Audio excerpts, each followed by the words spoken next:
Om Swastiastu. Halo semuanya, apa kabar kalian hari ini? Pastinya baik kan ya? Nah, sebelum saya memulai video pembelajaran kali ini, izinkan saya memperkenalkan diri terlebih dahulu. Perkenalkan, nama saya Nika Dekdia Nokpayanti dengan NIM 2011031129.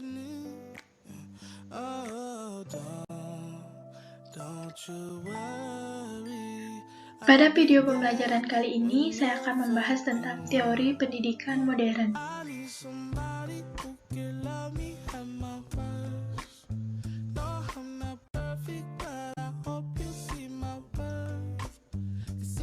Adapun pembahasan dalam video ini meliputi pengertian pendidikan modern, paradigma pendidikan modern, dan teori pendidikan modern di Indonesia.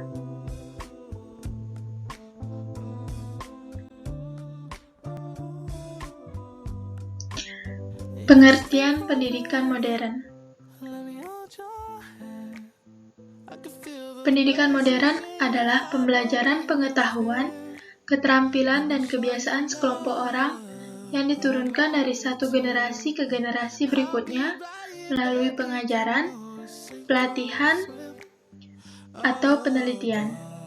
Pendidikan sering terjadi di bawah bimbingan orang lain, tetapi juga memungkinkan secara otodidak.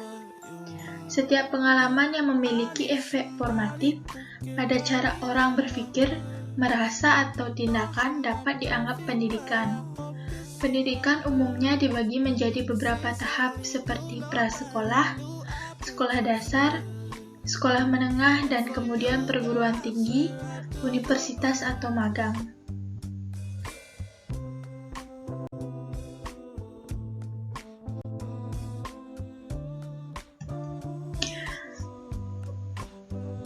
Paradigma pendidikan modern. Berpijak dari paradigma pendidikan tradisional, maka sudah waktunya dilaksanakan reformasi pendidikan ke arah yang lebih kondusif untuk terciptanya kualitas peserta didik yang berkualitas. Paradigma pendidikan holistik memandang pendidikan sebagai sarana untuk mengembangkan potensi manusia secara utuh. Manusia dipandang sebagai kesatuan yang bulat, yakni kesatuan jasmani rohani, kesatuan melangsungkan, mempertahankan, dan mengembangkan hidupnya. Proses pendidikan yang seperti itu dapat ditemukan pada paradigma pembelajaran modern. Paradigma pembelajaran modern mempunyai ciri-ciri sebagai berikut. Yang pertama, menanggapi peserta didik sebagai subjek, bukan objek. Yang kedua, menggunakan pendekatan dan metode pembelajaran yang bervariatif dan eksploratif, sehingga peserta didik lebih aktif. Yang ketiga, iklim belajar menyenangkan. Fungsi pendidik bergeser dari sebagai pemberi informasi menuju sebagai fasilitator. Yang keempat, materi yang dipelajari terkait dengan lingkungan kehidupan peserta didik, sehingga dapat dimanfaatkan untuk memecahkan masalah kehidupan. Yang kelima, peserta didik terbiasa mencari informasi dari berbagai sumber, menggeser teaching menjadi learning.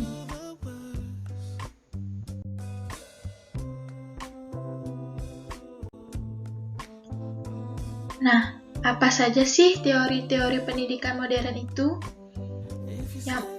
Yang pertama yaitu teori humanisme. Yang kedua, teori behaviorisme, dan yang ketiga, teori kognitivisme.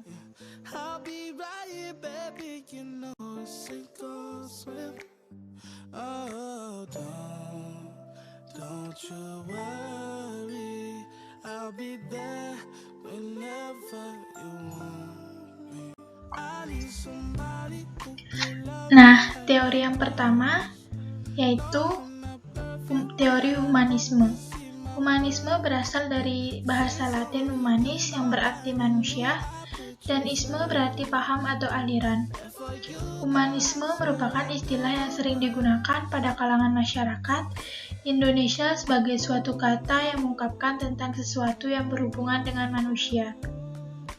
Adapun arti humanisme menurut Kamus Besar Bahasa Indonesia, yaitu aliran yang bertujuan menghidupkan rasa perikemanusiaan dan mencita-citakan pergaulan hidup yang lebih baik.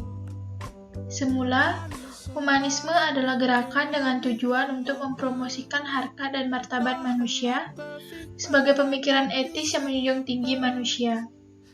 Humanisme menekankan harkat, peran, tanggung jawab menurut manusia. Menurut humanisme, manusia mempunyai kedudukan yang istimewa dan berkemampuan lebih dari makhluk lainnya. Karena mempunyai rohani, pandangan humanisme membuat manusia sadar kembali tentang harkat dan martabat manusia sebagai makhluk rohani. Etika rohani mendasari manusia untuk bertanggung jawab dalam kehidupan di dunia.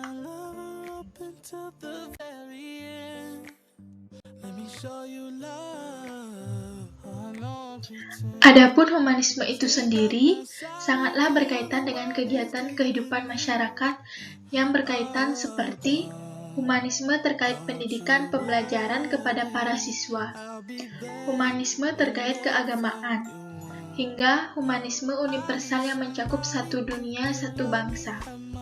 Manusia lahir di alam bumi ini sehingga banyak yang menghubungkan antara humanisme dengan masalah-masalah serta isu yang berhubungan dengan manusia. Contohnya saja pada pendidikan pembelajaran. Guru merupakan salah satu komponen terpenting yang ada dalam sistem pembelajaran di sekolah. Karena apabila tidak ada guru, proses pembelajaran tidak akan berjalan. Selain guru, murid juga termasuk salah satu komponen penting karena apa gunanya guru apabila tidak adanya murid untuk dididik, sehingga dalam proses pembelajaran membutuhkan suatu hak dan kewajiban tentang kemanusiaan yang ada. Nah, teori yang kedua yaitu teori behaviorisme. Behaviorisme adalah teori perkembangan perilaku yang dapat diukur, diamati dan dihasilkan oleh respon pelajar terhadap rangsangan. Tanggapan terhadap rangsangan dapat diperkuat dengan umpan balik, positif atau negatif terhadap perilaku kondisi yang diinginkan. Teori ini lalu berkembang menjadi aliran psikologi, belajar yang berpengaruh terhadap arah, pengembangan teori dan praktek pendidikan, dan pembelajaran yang dikenal sebagai aliran behavioristik yang menekankan pada terbentuknya perilaku yang tampak sebagai hasil belajar.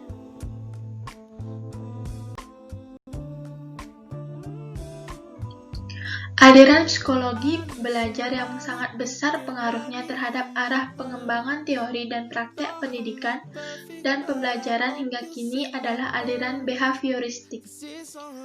Aliran ini menekankan pada terbentuknya perilaku yang tampak sebagai hasil belajar. Teori behavioristik dengan model hubungan stimulus-responnya mendudukkan orang yang belajar sebagai individu yang pasif. Respon perilaku tertentu dengan menggunakan metode drill atau pembiasaan semata, munculnya perilaku akan semakin kuat bila diberikan reinforcement dan akan hilang bila dikenakan hukuman. Aplikasi teori behavioristik dalam kegiatan pembelajaran tergantung dari beberapa hal seperti tujuan pembelajaran, sifat materi pelajaran, karakteristik pelajar, media dan fasilitas pembelajaran yang tersedia. Pembelajaran yang dirancang dan berpijak pada teori behavioristik memandang bahwa pengetahuan adalah objektif, pasti, tetap, dan tidak berubah. Pengetahuan telah berstruktur dengan rapi sehingga belajar adalah proses perolehan pengetahuan, sedangkan mengajar adalah memindahkan pengetahuan atau transfer of knowledge ke orang yang belajar atau pelajar.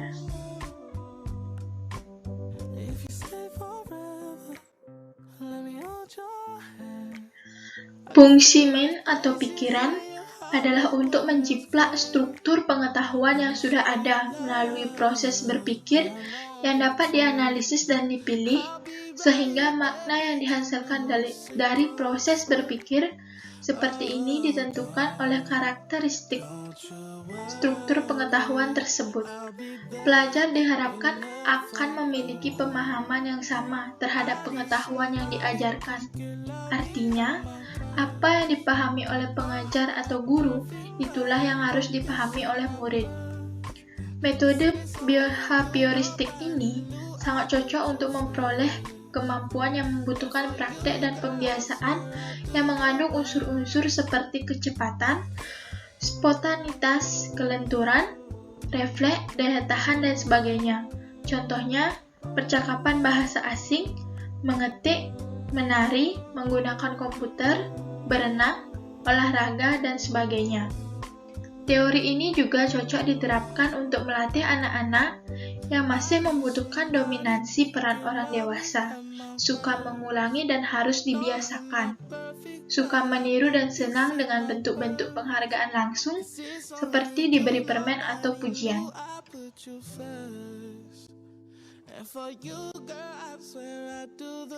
Teori behavioristik dengan model hubungan stimulus-responnya mendudukkan orang yang belajar sebagai individu yang pasif. Respon atau perilaku tertentu dengan menggunakan metode pelatihan atau pembiasaan semata, munculnya perilaku akan semakin kuat bila diberikan penguatan dan akan menghilang bila dikenai hukuman. Hukuman kadang-kadang digunakan dalam menghilangkan atau mengurangi tindakan tidak benar, diikuti dengan menjelaskan tindakan yang diinginkan. Pendidikan behaviorisme merupakan kunci dalam mengembangkan keterampilan dasar dan dasar-dasar pemahaman dalam semua bidang subjek, manajemen, kelas. Ada ahli yang menyebutkan bahwa teori belajar behavioristik adalah perubahan perilaku yang dapat diamati, diukur, dan dinilai secara konkret.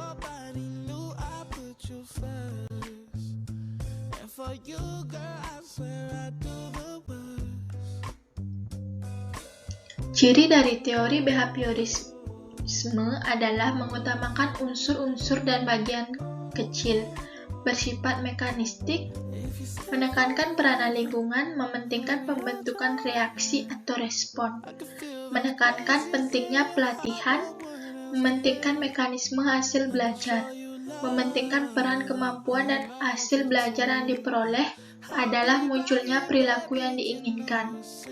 Guru yang menganut pandangan ini berpendapat bahwa tingkah laku siswa merupakan reaksi terhadap lingkungan dan tingkah laku adalah hasil belajar.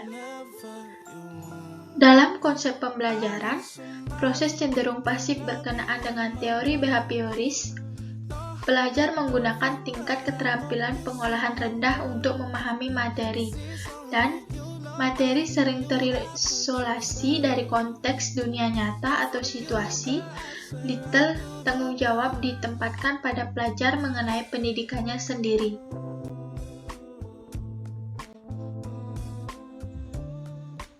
Nah, yang ketiga yaitu teori kognitivisme. Berbeda dengan teori behavioristik, teori kognitif lebih mementingkan proses belajar daripada hasil belajarnya. Teori ini mengatakan bahwa belajar tidak sekedar melibatkan hubungan antara stimulus dan respon, melainkan tingkah laku seseorang ditentukan oleh persepsi serta pemahamannya tentang situasi yang berhubungan dengan tujuan belajarnya. Teori kognitif juga menekankan bahwa bagian-bagian dari suatu situasi saling berhubungan dengan seluruh konteks situasi tersebut. Teori ini berpandangan bahwa belajar merupakan suatu proses internal yang mencakup ingatan, pengolahan informasi, emosi, dan aspek-aspek kejiwaan lainnya. Belajar merupakan aktivitas yang melibatkan proses berpikir yang sangat kompleks.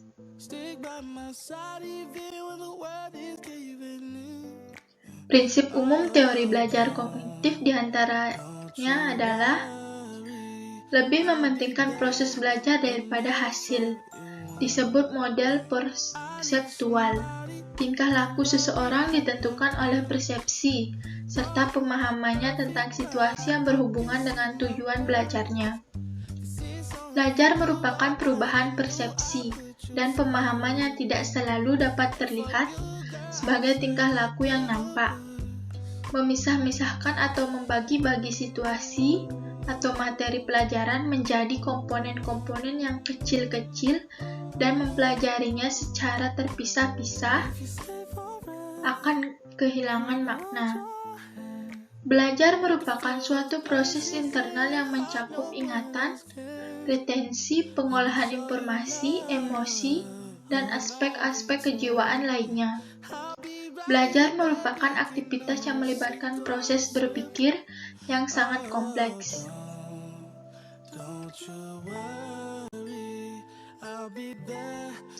Dalam praktek pembelajaran teori ini, tampak pada tahap-tahap perkembangan, yaitu Jean Piaget, Art First Organizer yaitu Ausubel, pemahaman konsep yaitu Brunner, hierarki belajar yaitu Gagny, web teaching yaitu Norman. Dalam kegiatan pembelajaran, keterlibatan siswa amat dipentingkan. Materi pelajaran disusun dengan pola dari sederhana ke kompleks. Perbedaan individu siswa perlu diperhatikan karena mempengaruhi keberhasilan siswa belajar.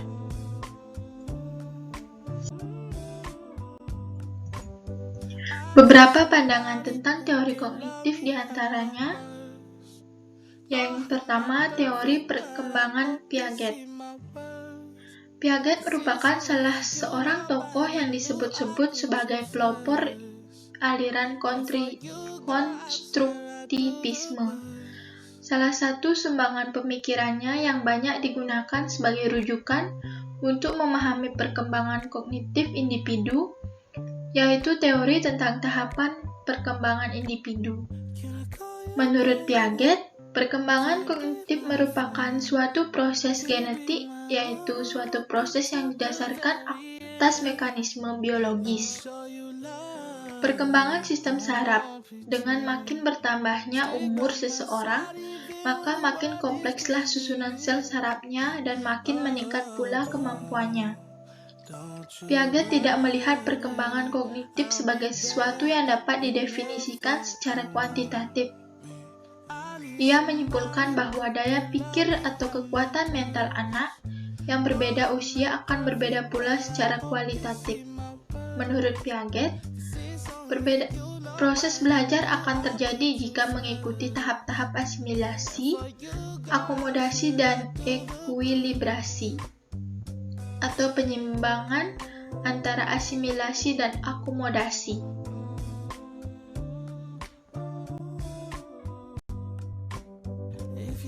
Piaget membagi tahapan perkembangan kemampuan kognitif anak menjadi 4, yaitu tahap sensori-motor. Pertama, ada tahap sensori-motor yang dialami oleh bayi baru lahir berusia 0 bulan hingga 24 bulan atau 2 tahun. Di tahap awal kehidupan, si kecil masih sangat terbatas dari segi kemampuan. Namun, setiap anak terlahir dengan bawaan berupa refleks dan rangsangan untuk mencari tahu dunianya. Perkembangan berdasarkan pada tindakan yang dilakukan secara bertahap.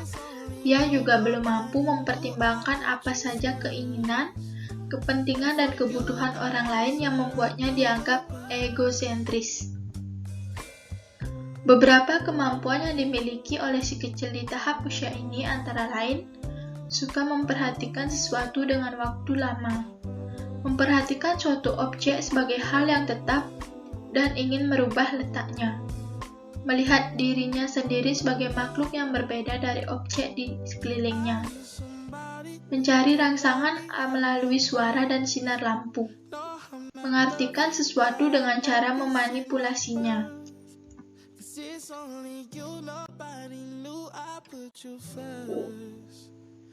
Yang kedua, tahap praoperasional, yang dimulai dari umur 2 sampai 7 tahun. Ciri utama perkembangan kemampuan kognitif si kecil di tahap ini adalah mulai berkembangnya konsep intuitif dan penggunaan simbol. Tahap praoperasional ini terbagi menjadi dua, yaitu preoperasional mulai dari 2 sampai 4 tahun. Si kecil sudah mampu mengembangkan konsep penggunaan bahasa sederhana yang sering mengalami kesalahan dalam memahami suatu objek. Ciri-cirinya antara lain mampu mengelompokkan objek secara tunggal dan mencolok, mampu mengumpulkan benda-benda berdasarkan kriteria, mampu menyusun beberapa benda secara berderet, saat counter yang menonjol. Yang kedua, intuitif, dari umur 4 sampai 7 tahun. Pengetahuan yang diperoleh si kecil didasarkan pada kesan yang agak abstrak. Ia dapat menyimpulkan tapi belum mampu mengungkapkan dengan kata-kata. Untuk itu, si kecil dikategorikan usia ini sudah mampu mengutarakan isi hatinya, khususnya bagi anak yang mempunyai banyak pengalaman. Ciri-ciri di tahap ini diantaranya sudah mulai mengenali hubungan secara logis atas hal-hal yang lebih rumit. Meski kurang menyadari, tetapi si kecil sudah dapat mengategorikan objek, dapat mewujudkan ide yang ada di pikirannya.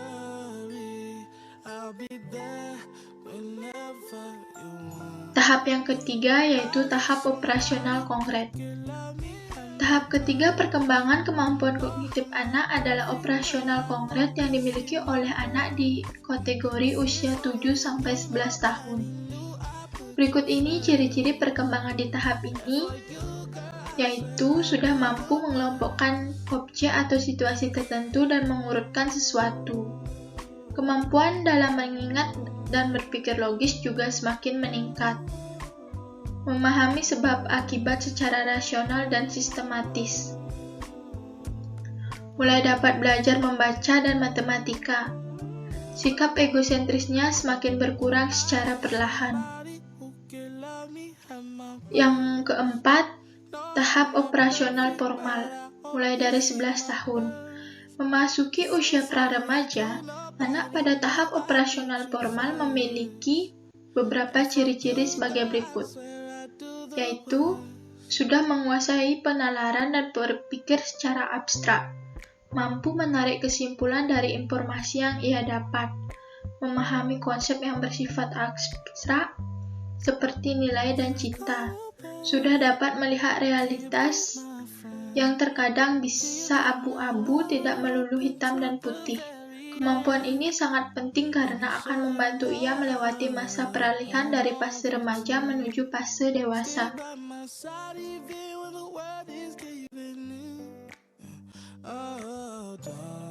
Adapun beberapa prinsip teori perkembangan Piaget adalah sebagai berikut, yaitu perkembangan kognitif merupakan suatu proses genetik, yaitu suatu perkembangan yang didasarkan atas mekanisme biologis perkembangan sistem saraf. Semakin bertambah umur, maka semakin bertambah kompleks susunan sarafnya dan akan meningkat pula kemampuannya.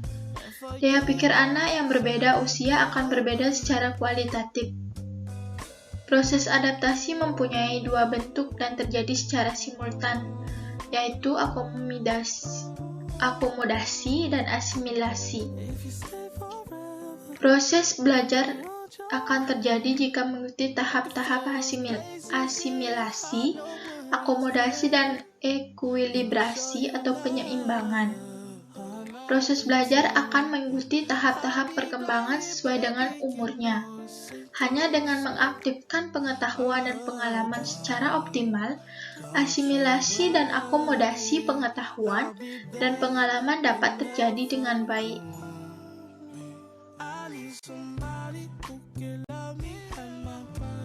Implikasi teori perkembangan kognitif Piaget dalam pembelajaran adalah bahasa dan cara berpikir anak berbeda dengan orang dewasa. Oleh karena itu, guru mengajar dengan menggunakan bahasa yang sesuai dengan cara berpikir anak. Anak-anak akan belajar lebih baik apabila anak menghadapi lingkungan yang baik. Guru membantu anak agar dapat berinteraksi dengan lingkungan sebaik-baiknya. Bahasa harus dipelajari anak, hendaknya dirasakan. baru tetapi tidak asing. Berikan peluang agar anak belajar sesuai tahap perkembangannya.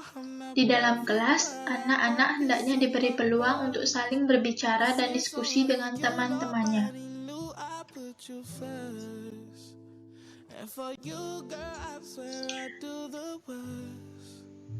Yang kedua, teori belajar menurut Brunner. Dalam memandang proses belajar, Brunner menekankan adanya pengaruh kebudayaan terhadap tingkah laku seseorang. Dalam teorinya, Free Discovery Learning, ia mengatakan bahwa proses belajar akan berjalan dengan baik dan kreatif jika guru memberikan kesempatan kepada siswa untuk menemukan suatu konsep teori, aturan atau pemahaman melalui contoh-contoh yang ia jumpai dalam kehidupannya. Menurut Brunner, perkembangan kognitif seseorang dapat ditingkatkan dengan cara menyusun materi pelajaran dan menyajikannya sesuai dengan tahap perkembangan orang tersebut. Model pemahaman dari konsep Brunner menjelaskan bahwa pembentukan konsep dan pemahaman konsep merupakan dua kegiatan mengkategorikan yang berbeda, yang menuntut proses berpikir yang berbeda pula. Menurutnya, pembelajaran yang selama ini diberikan di sekolah banyak menekankan pada perkembangan kemampuan analisis, kurang mengembangkan kemampuan berpikir intuitif. Padahal berpikir intuitif sangat penting untuk mempelajari bidang sains, sebab setiap disiplin mempunyai konsep-konsep, prinsip dan prosedur yang harus dipahami sebelum seseorang dapat belajar. Cara yang baik untuk belajar adalah memahami konsep, arti, dan hubungan melalui proses intuitif dan akhirnya sampai pada suatu kesimpulan atau discovery learning.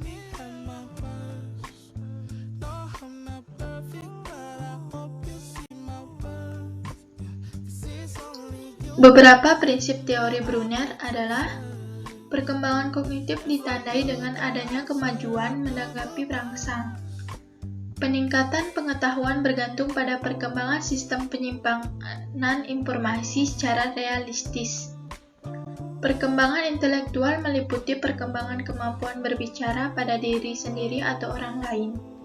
Interaksi secara sistematis diperlukan antara pembimbing, guru, dan anak untuk perkembangan kognitifnya. Bahasa adalah kunci perkembangan kognitif. Perkembangan kognitif ditandai dengan kecakapan untuk mengemukakan beberapa alternatif secara simultan, memiliki tindakan yang tepat.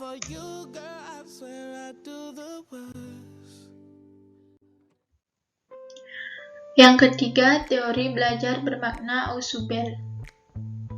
Menurut Ausubel, belajar seharusnya merupakan asimilasi yang bermakna bagi siswa. Materi yang dipelajari diasimilasikan dan dihubungkan dengan pengetahuan yang telah dimiliki siswa dalam bentuk struktur kognitif. Teori ini banyak memusatkan perhatian pada konsepsi bahwa perolehan dan retensi pengetahuan baru merupakan fungsi dari struktur kognitif yang telah dimiliki siswa. Hakikat belajar menurut teori kognitif merupakan suatu aktivitas belajar yang berkaitan dengan penataan informasi, reorganisasi, perseptual, dan proses internal. Atau dengan kata lain, belajar merupakan persepsi dan pemahaman yang tidak selalu berbentuk tingkah laku yang dapat diamati atau diukur. Dengan asumsi bahwa setiap orang telah memiliki pengetahuan dan pengalaman yang telah tertata dalam bentuk struktur kognitif yang dimilikinya. Proses belajar akan berjalan dengan baik jika materi pelajaran atau informasi baru beradaptasi dengan struktur kognitif yang telah dimiliki seseorang.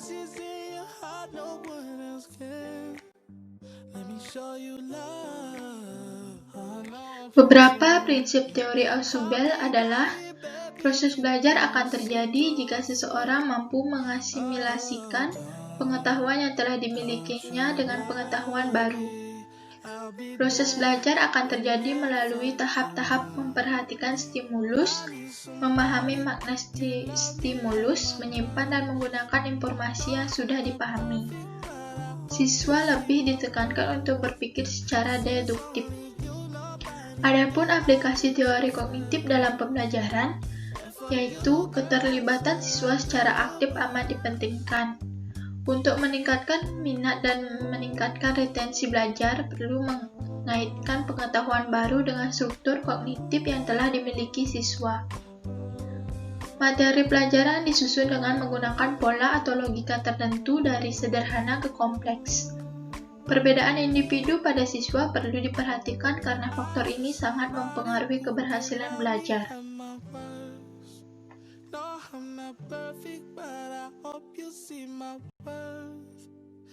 It's only you, nobody knew I put you first.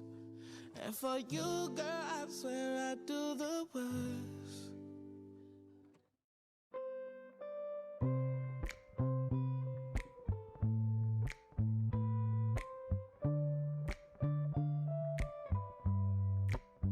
Can I call you baby? Can you be my friend? Can you be my lover? Sekian video pembelajaran dari saya. Mohon maaf jika ada salah kata. Saya tutup dengan para mesanti. Om Santi Santi Santi Om.